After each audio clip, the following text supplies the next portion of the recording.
Welcome to shul.com. We are here learning from Hanukkah B'Tzion. It's Rav Mutzafi's book on Hanukkah, and it includes in it many of the parts for Asara B'Tevet, and Asara B'Tevet is this coming Friday, 5784. So we are reviewing a little bit of some of the details. Petirat Ezra v'Nehemiah b'Yom Zeh. Ubishalhe Megillat Ta'anit. So it's bringing down here that one of the things that happened during the week of Asara B'Tevet was the passing of Ezra HaSofer, Malachi, the prophet, along with Nehemiah. Ubishalhe Megillat Ta'anit. It's brought down in the Megillah Ta'anit.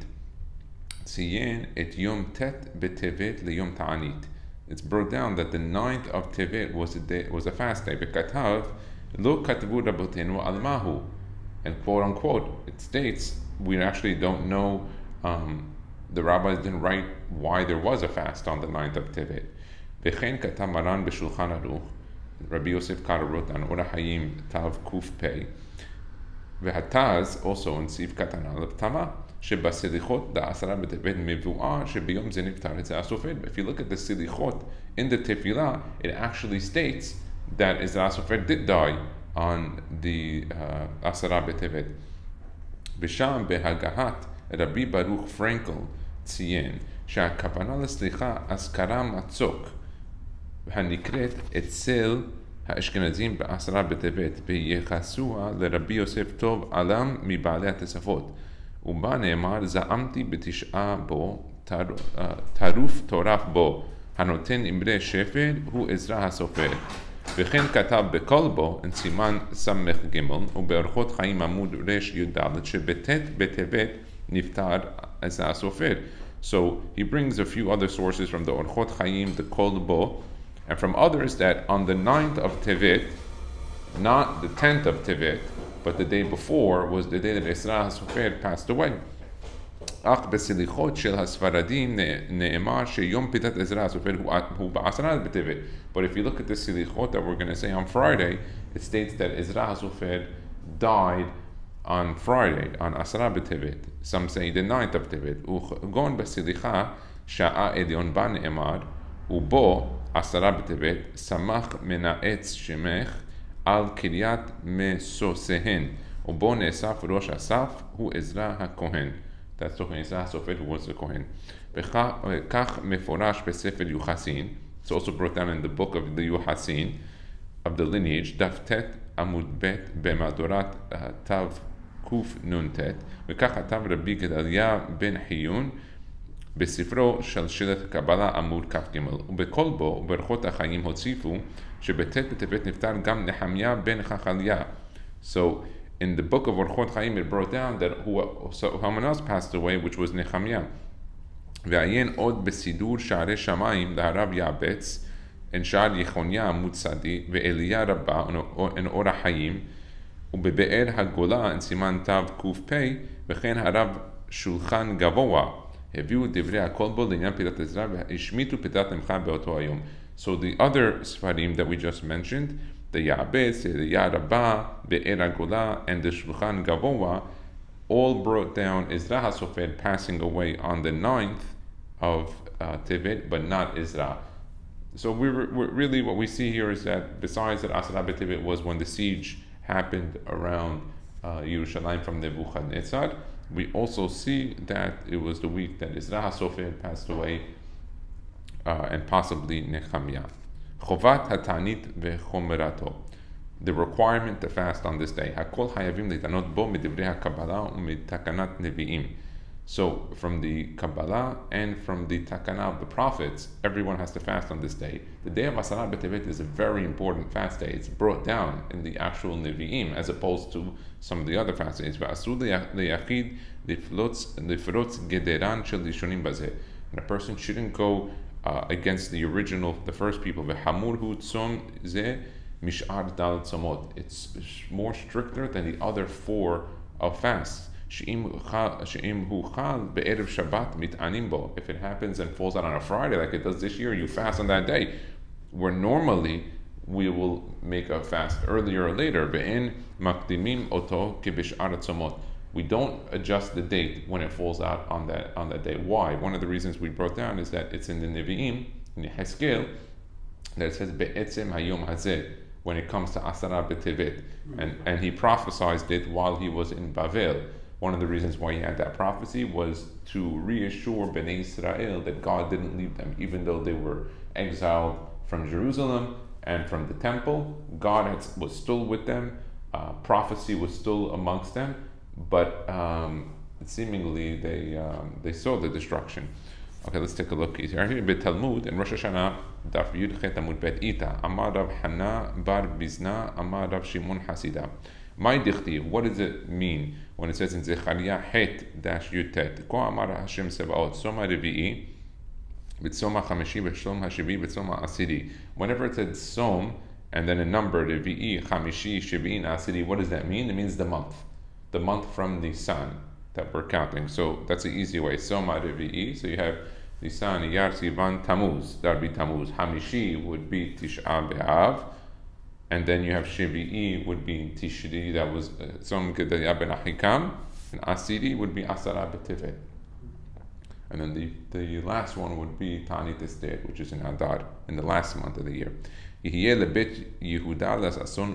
So Zechariah says those 4 fast days, not inclusive of Ta'anit Esther, it only mentions those, will be to the house of Judah for happiness and for joy. It's interesting. It says Som HaRevi'i, Som HaChamishi, Som HaShevi'i, Som HaAsiri, and then it says Yom Simcha v'Sason, Sason u'Simcha. So why would it call it a fast day and then tell us Sason? It should tell us it was a fast day, or the past, or it will be Sason. Bisman sheyesh Shalom yiyeh the Sason u'Simcha. Whenever there is peace, it will be for Sason and Simcha, for happiness and joy. And Shalom, when there's no peace, it will be for Tzom, for a day of fast. Amar Rav Papa. This is what it was wanted to say. Bizman sheyesh shalom, when there is peace, yehiyu lesason u'simcha, yesh shmad tzom. So when there's peace, it will be for happiness, and when there's a shmad or a pogrom or attacks on Jewish people, it will be a day of fasting. En shmad ve'en shalom, ratzu mitanim, ratzu en mitanin. If there's no shmad, no pogrom, and no peace, if they want to, they fast. If they don't want to, they don't fast. This is the Gemara. Ad Kan. V'katav Rabbeinu David Abu Darham, the Abu Darham, which is a book from over 1,000 years ago about Tefillah, one of the earlier sources of the text of the Tefillah and explanation of it. He says in Tefillat HaTa'aniyot, v'zeh lashonot perush, deleka shalom shehabayit harav. That when there's no shalom, what does that mean? It means that the house was destroyed. Beleka shmad b'makom yadua misrael, and when there's no pogrom or shmad or attacks on the Jewish people, b'makom yadua misrael, in a place known to Israel, if most of the congregation decided they don't want to fast, en bet din metechin alhem litanot, the bet din, the court, does not require for them to fast. If most of them want to fast, then we fast. V'katav Ramban, the Ramban Nachmani, in Torat Ha'adam, in Shara Evel, in Inyan Avelut Yeshana. V'achshav kvar atzu nahagud litanot v'kiblu alehem. Everyone today took upon themselves to fast. Therefore, one person cannot go against the masses that have chosen to fast on this day. Especially on the following generations now, meaning we already have precedents before us for quite a long time, for thousands of years, but literally thousands of years.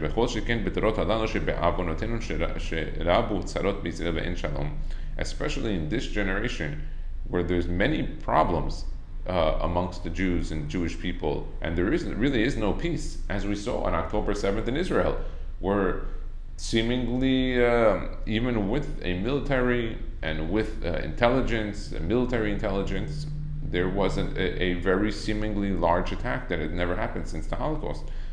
So, what do you mean there's shalom, there's peace? Therefore, everyone needs to fast from the words of the Kabbalah and from the Takanah of the Nevi'im. When we mean Kabbalah, we don't mean the esoteric part of the Kabbalah. We mean that it was brought down from generation to generation, that it's more than just a minhag. It's actually brought down in the Nevi'im. There's an argument between them. That on the 4 other fasts, they're pushed over if they fall out on a Saturday, on a Shabbat. Except for Asara B'Tevet, which will never fall out on Shabbat, because of the calendar of Hillel HaKatan, who put together all of our holidays. Prior to Hillel HaKatan, it could have fell out on Shabbat.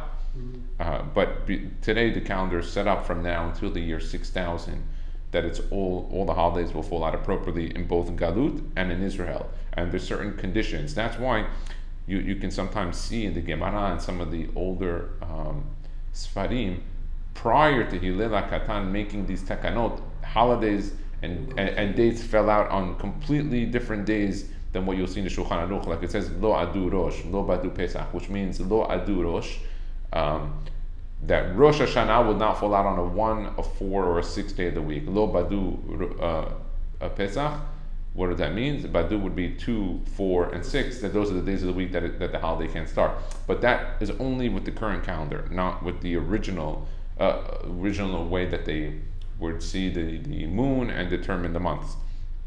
Sometimes it falls out on Friday, like in this year, 5784, and you fast on that day. You don't move it. It's interesting because you wake up on Friday morning and you can't have anything. You can't even taste the food. And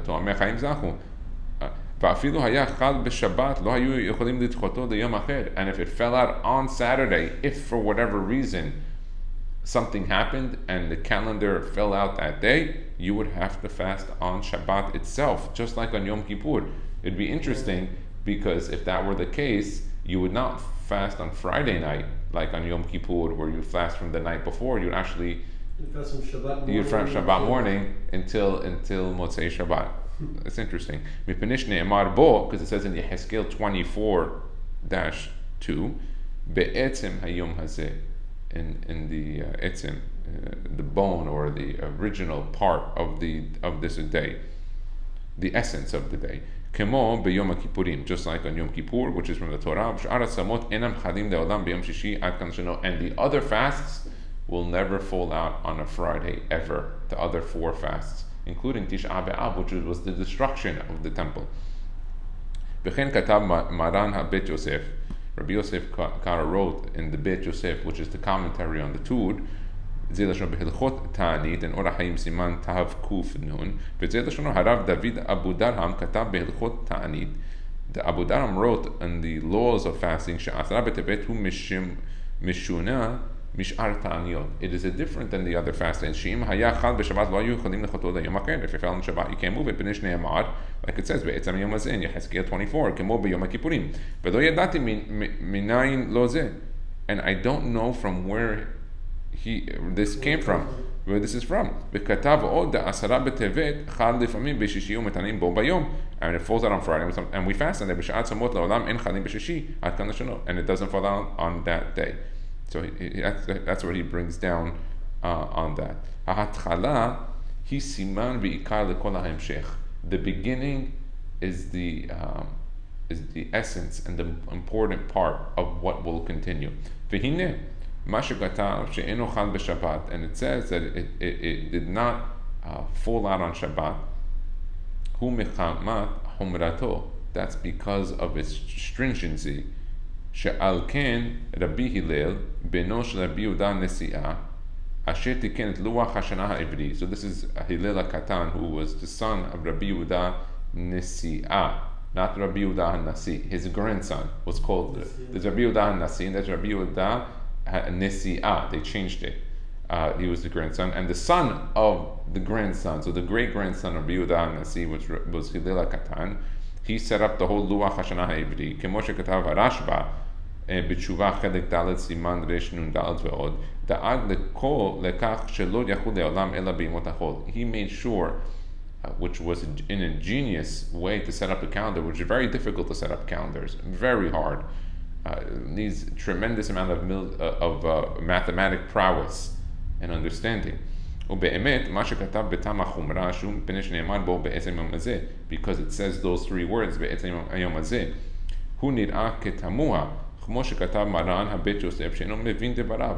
so the Bet Yosef didn't understand his words. What do you mean?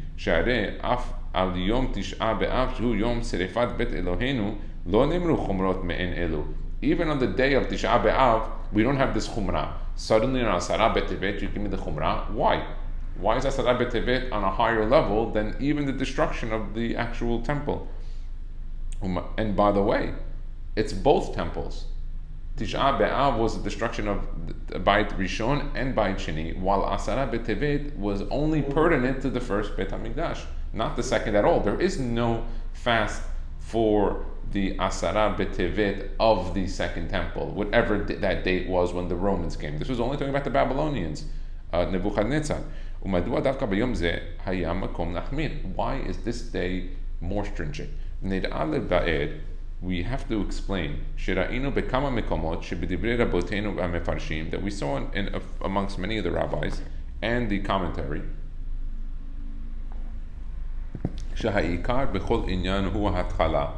that the important part of everything is how it is started, the beginning, the foundation.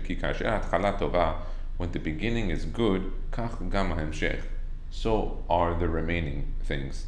And sometimes the opposite. If the beginning is not good, it could carry itself. When the beginning is not the way it was expected, so that's how the beginning, the middle part, and the end will be. This is according to this opinion in this matter. We learned in the past that sometimes the Hatchala is not that case. It's the sof that's the important. The way things end. Sometimes it could be rocky in the beginning. It could be a darkness, as we discussed with Hanukkah. And Hanukkah, that before the light is always the darkness, as Rabbi Mansur explained when he taught down here a few weeks ago on the El Ahad de Me'ir Aneni, on that whole inyan of Ora Ganuz, that before every growth spurt is a makkah, is a hit. Here, he's going to go with a different shita. The reason I say this, sometimes we're going to learn counter opinions within the same week or the same topic, so that we put together that we're here to learn and research. We're not here to make any conclusive answers. Yeah? We learned a few weeks ago also, when we were saying about the Beit HaMikdash HaShlishi, Hashem's going to build basically everything, where it's going to put the doors, and we're going to get the credit as if. So it's interesting, you see two different... You should know, Lior, it's a mahloket on whether the Beit HaMikdash is going to fall from the heaven in its completion. It is Rashi's opinion, I believe, in Masechet Sukkah, and there are others that hold it, but there are others that say no, it's going to actually be built here, and even those that say it's going to come from the Shamayim, it's only the outer framing and walls, while the Tikkunim, the final finishes, the detailed finishes, will be done by us. So there is a mahloket even on that. Just like God told Israel in Shemot Yuted-Hei Va'ata Im Shamowa Tishme'u Bekoli. And now, if you're going to listen to my voice, double words, Shamowa Tishme'u, Ushmartem et Briti, and you're going to protect my covenant, V'hayitim li Sigula, and you'll be a Sigula, an important Bikol Amim from all the nations, Kili Kol Haaretz, because to me is all of the land. All the land belongs to me, God is saying. Uperesh Rashi, Shikavanat Va'ata, and Rashi says, and now, Va'ata V'ra'ayin, Lomad Lahem, L'Yisrael, tell them, Im'ata Tekabalu Alechem, Ye'erav Lachem, Mikan Ve'elach Shekol Atchalot Kashot. If you're going to take upon yourself now, I'm going to explain to you that all of the beginnings are difficult. Kol Atchalot Kashot. Okay. Ad Kan. That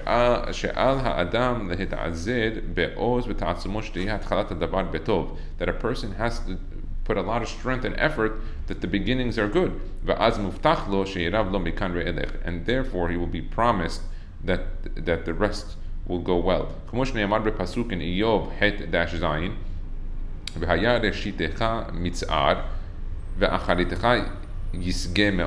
So he says in Iyov, the Reshit has mitz'ar from the word sa'ar.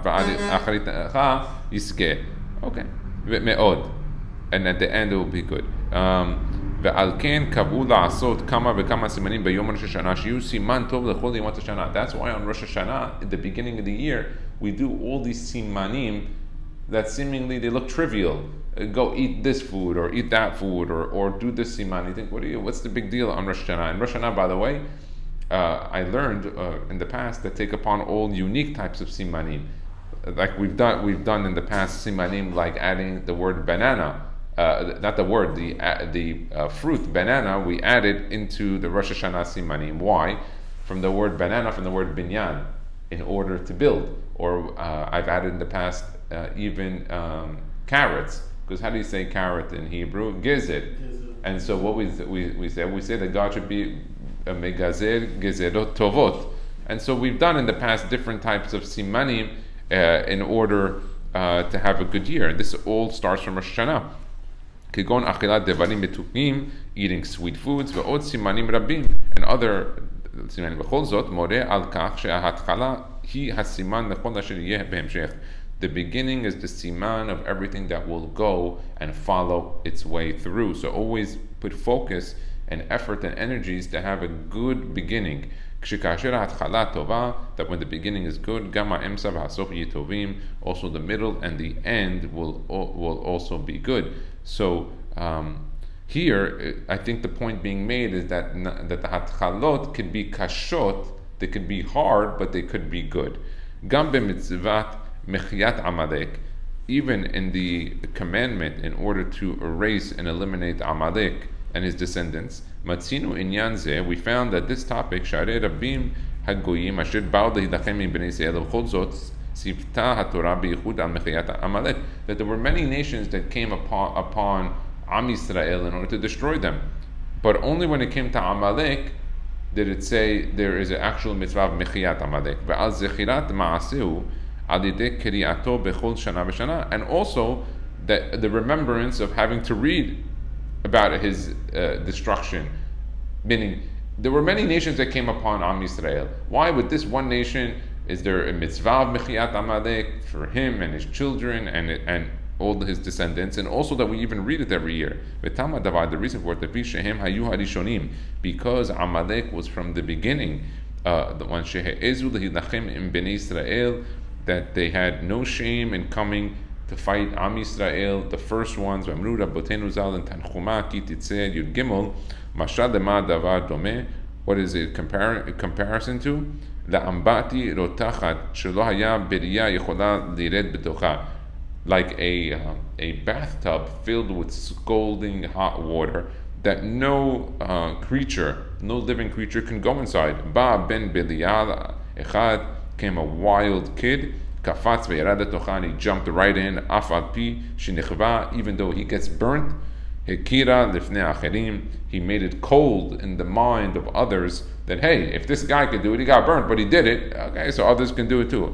Af kach kishiyatzu Yisrael mitzrayim, when Israel left Egypt, v'nikra hayam lifnehem, and the sea split in front of them, v'nishtakeu hamitzrim letocha, and the Egyptians drowned in it. Nafal pachtam al kol haumot, the fear of the Jewish nation went on all of the other nations of the world. Shneimar and Shemot tetvav dash tetzayin tipol alehem emat v'afachad, and fell upon them fear and trepidation. Kivan sheba Amalek v'nizdaveg lahem, when Amalek came and did this action with them of attacking them. Afal pishin atal et shelo mitachat yadehem hekiran lifnei umot ha'olam ad kan shalom.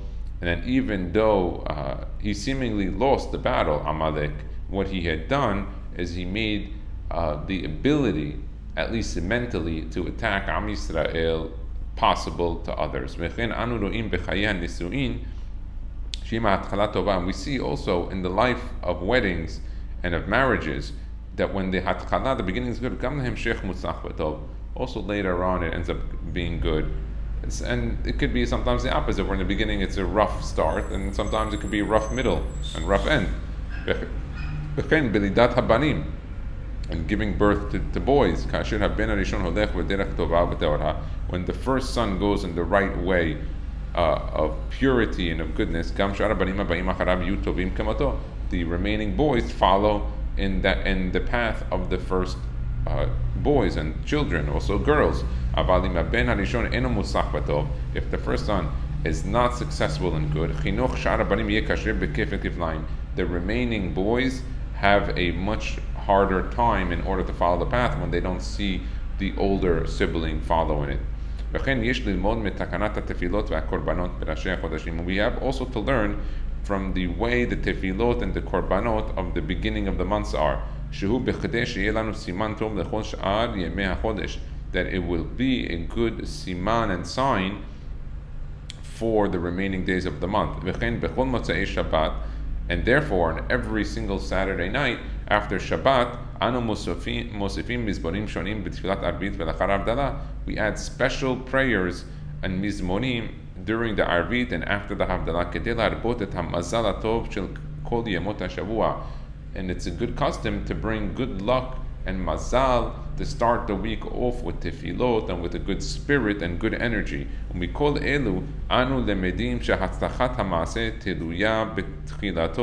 Therefore, we learn from here that the success of things is tied to its beginning.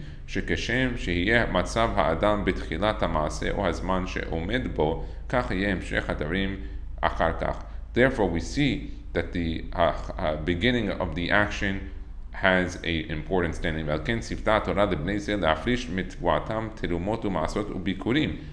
why the Torah explained that when it comes to the crops, a person needs to take tirumot, one form of a charity, ma'asrot, the second one, and bikurim, a third one, and also taking a piece of the bread, of the challah, from the dough. Those are the beginning, meaning you take all these types of charities from the crops and from the challah, from the dough, in the beginning, not at the end. It could be done at the end if needed in certain situations, but it should be done in the beginning. Before the tzedakah, before you go and benefit on your own. That the blessing will be on the remaining part. So from the beginning you give the charity and you help those less fortunate, or for the mitzvah of bikurim, of bringing it to the temple in Jerusalem, and then the blessing will carry itself to the remaining part of the crop.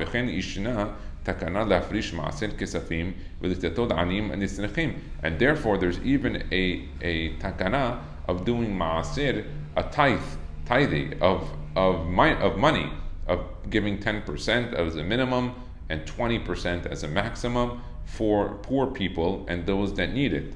I mentioned specifically poor people because Rav Mutzafi, this is his book, is very keen on those that give ma'asir and charity, to give them to poor people directly. Find people, families, widows and orphans in your city and in your town that you know that you can give them. You might not get a plaque, you might not get a Mishe Berach, you actually might get a Mishe Barach, you might have to run away in order to do it privately and properly, but he said that's where you should give your charity. You might not even get a 501c3 tax exempt receipt for it, but that is the most important place to give your charity, and also to people that are learning Torah that are less fortunate financially, to help them so they can continue to learn, because the Torah can only succeed when we have dedicated people that are learning it, and people that take upon themselves self-sacrifice to understand the Svarim and to come up with halakha pesukah and to come up as teachers. Otherwise, has v'shalom, the Torah could be forgotten. Before you use the money for your own personal things, and then all the money gets blessed.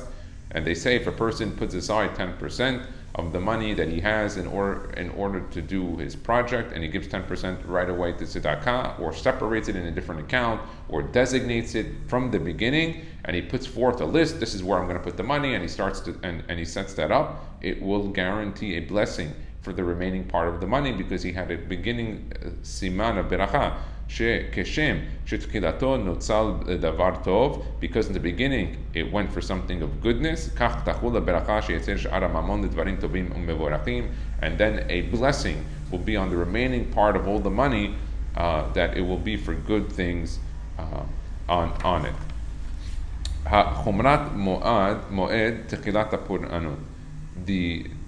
beginning of the Moed, of the holiday, is the beginning of the catastrophe, the Poranut, the difficulty. Let's take a look.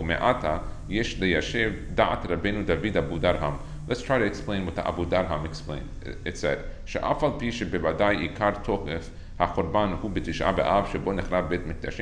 for sure that the difficulty was the destruction of the temple on Tisha B'Av. There is something unique on the day of Asara B'Tevet that is more than the other fast days, and even more than the day of Tisha B'Av. That the destruction of the temple was not in one day. There were multiple stages until the destruction came. When Shlomo, King Solomon, built the temple, and then till the end of the kings of Israel, every person of Israel was under his grapevine and under his te'ena tree, his fig tree, date tree. So when he was b'shalom b'shalva, and he had peace and tranquility, which means everyone had a piece of land in Israel designated to them and their families, and they knew those lands were designated for them, and everyone had his own ability to have food and water, grapes, te'ena, all the other fruits and the vegetables that come from Israel. And he was self-reliant. He has his own house, he has his own land, his own food. That's it. He was pretty much set. Even though there were battles and wars between the kings of the tribe of Ephraim, Yeravam ben Nevat, and Malchei Yehuda, and the later descendants, it was never to a level of destruction. The Beit HaMikdash was still around. And Am Yisrael was still sitting in the land.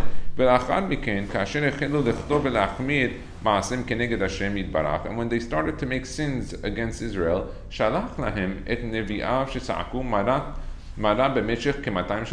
God gave 200 years from before the destruction of the temple to give them a warning to make teshuvah. And they did not believe the prophets.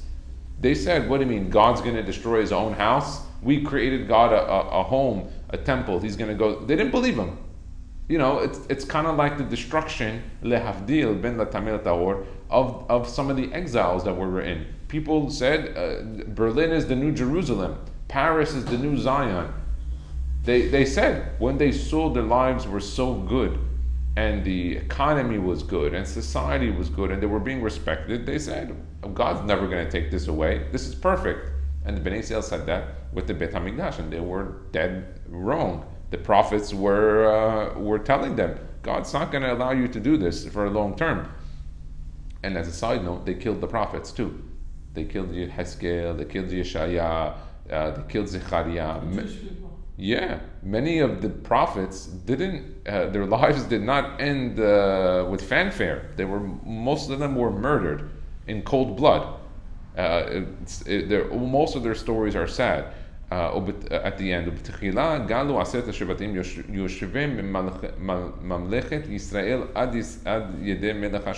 and the king of Assyria ended up kidnapping 10 of the tribes and removing them. And where did he put them? He put them behind what's called Nehar Gozan, the river of Gozan. Some call this also the Gemara Sambatyon.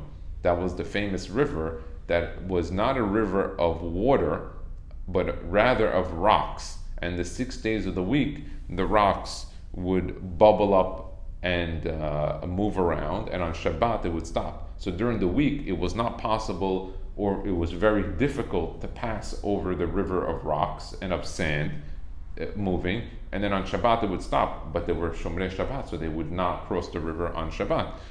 It should be noted that there were at least 2 times in history that rocks from this river were gathered and were in the possession of people. One time it was in Sfarad, in Spain, that it was brought, and the other time was in Aleppo, in Halab, in Aram Soba. There were a bunch of gates. One of the gates had on it a large jar with in it the sand. and it used to be a proof that God would not, relaxed on Shabbat. Came one time a Muslim and he saw that and he was shocked. What do you mean? How do you guys have this here? That he broke the vessel and the sand went all over the floor and it ended up getting destroyed. But there were 2 times, and I'm sure there's more that I found in the history books. There was also another time I told you in Spain where a traveler, ended up gathering these stones. You should know that I've done a lot of research on this Sambatyon River because it always intrigued me where on earth it is. Because it still exists, no? It still exists. I truly believe there's lots of land and geography that is not well known to us, even though we might have Google Maps or satellite photography. I believe there's a lot about Earth that is not well known and a lot that's still hidden because we're seeing more and more things being discovered. We spoke about from here in the past how in Vietnam in 1995 a cave was discovered. One time a cave was seen, and the person who had discovered it left the cave, and he tried to return. He couldn't find it for many years, and then in 2009 he found it again. Okay, it's called the Hang Sang Dung cave in Vietnam. I just get the name. And what's interesting about that cave is that today it is the largest cave on planet Earth, on the entire Earth.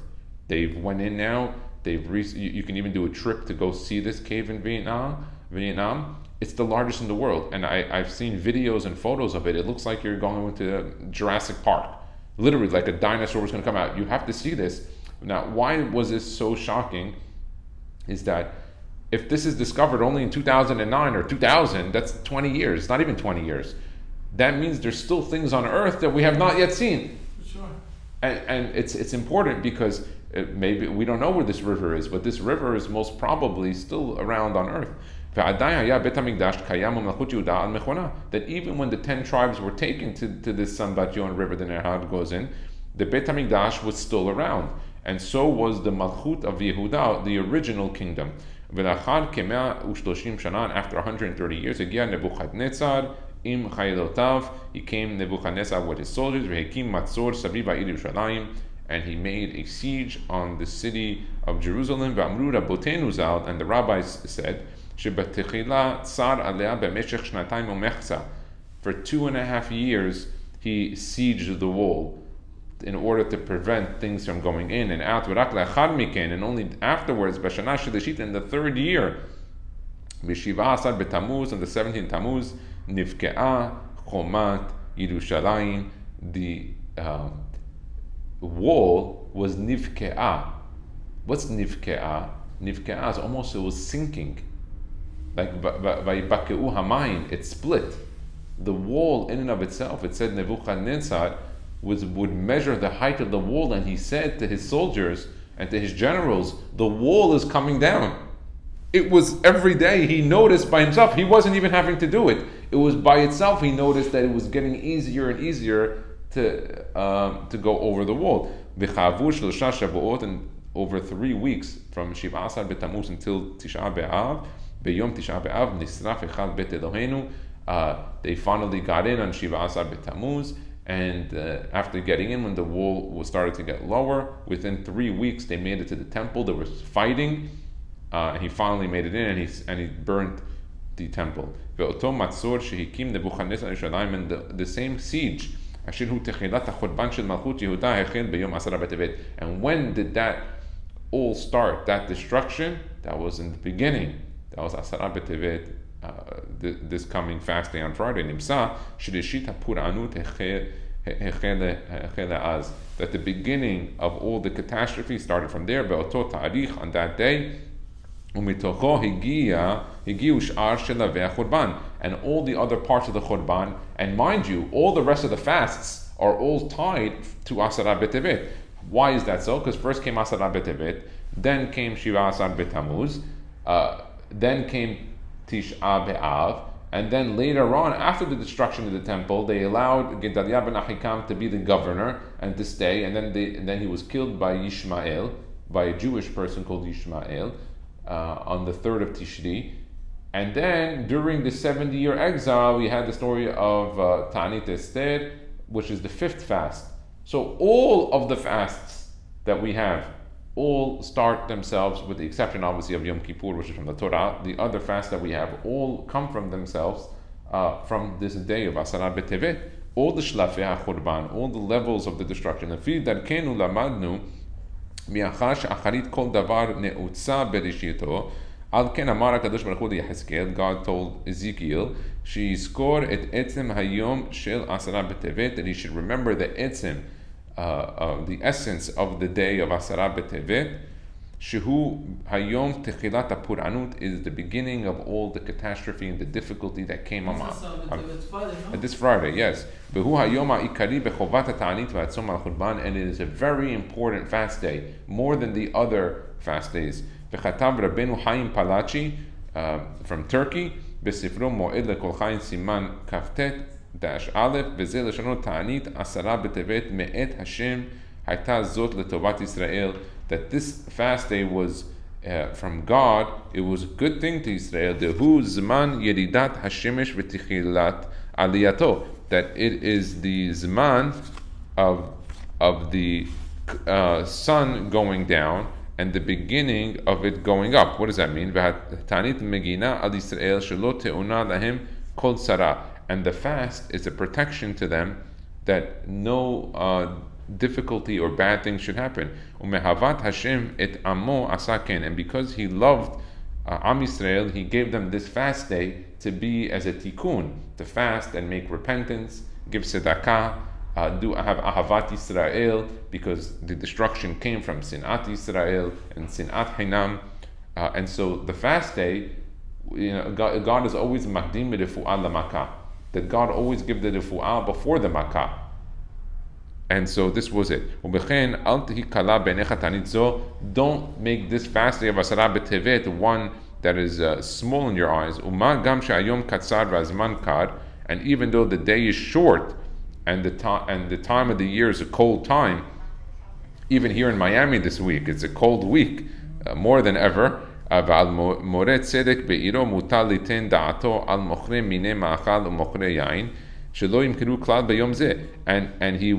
he would tell those in his city that would sell all types of food and wine, that on the day of Asara B'Tevet not to sell food and wine to the Jewish people around. And even on the other fast days, the Kaf HaChaim Palachi would tell them, close the pizza shops, don't open up the bakeries, keep them closed on this day. Don't make it easy for people to go and fast and to find the kula in order to do it.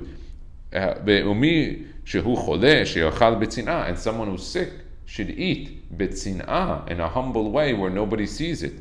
And even on the other taniyot sibur, if someone's going to eat privately, like the Kaf HaChaim Palachi is telling you. Ad kan od katav sham kaftet dashtet b'zeh shlomo katav b'sefer nagid u'metzaveh ela mekubal abi Yaakov semach daf ayin aleph amud aleph. Kishadam oseh ta'anit, when a person does a fast, yish'al min Hashem yitbarach she'yiten lo kapara b'chayim u'banim la'avodato yitbarach, that when a person fasts, he should ask from the blessed God that He should give him kapara, which is atonement, hayim, life, banim, children, la'avodato yitbarach, to follow in His way. And we say banim zecharim talmidei chachamim, boys that are males that are talmidei chachamim. Why in that order? Because we want to have boys. We want to have zecharim that are males, which as opposed to female boys. Not that people think today feminine boys. No. What's banim zecharim? Is that sometimes you have banim, they act like nekevot. Why? They don't learn Torah, so they're like a girl. They don't put on tefillin. They don't wear tzitzit, so they act like a girl. So I mean, they're banim, but they're not zecharim. They don't have banim zecharim, is they're boys, but they do the mitzvot of the male. And then talmidei chachamim, that they are students chachamim, which is the highest level where a person, when he reaches the educational point in life where he realizes that he is a lifelong student and will forever be learning from people, including his own students. And then he should make those requests when you take the Sefer Torah out on the fast day. So again, what are you requesting? Atonement, life, and children, banim, and of course also banot. If you have banot sadkaniyot, same thing. Va'avodato yitbarach v'zeh behotza'at sefer Torah v'yomar hashalosh esrei midot harachamim shalosh pa'amim. You should say the 13 midot 3 times in a row. Va'ani tefilati shalosh pa'amim ad ken shelo. And also va'ani tefilati you should say 3 times. Rav Mutzafi brings down, and we'll end it with this today, that if you look in the beginning of the tefillah, whenever you open up the Sefer Torah, there's a certain amount of pesukim you're supposed to say, and the right text is that you say the amount of pesukim equal to the aliyahs and aliyot that you have for that day. So on a Monday and Thursday, there would be 3 pesukim when you open up the Sefer Torah for the Hechal, to read the Sefer Torah, and on Friday, when you have a fast day, you have, let's say, if you have 3 aliyot, it would be 3. If it was on Shabbat, Mincha, you have 3 aliyot, so you say Va'ani 3 times. While on Shabbat morning, you have 7 aliyot, so there should be 7 pesukim. You'll notice that in some of the Sidurim, they're Meduyak. Some Sidurim, they added more pesukim, but he said, you should actually connect where every one of the pesukim you say when you open up the Hechal is keneged one of the aliyot. And hopefully we'll go into that one day where we'll organize all of them. And we'll look how on Yom Kippur there's 6 aliyot, and on Rosh Chodesh 4 aliyot, and we'll see how that matches up. Baruch Adonai Le'olam. Amen ve'amen.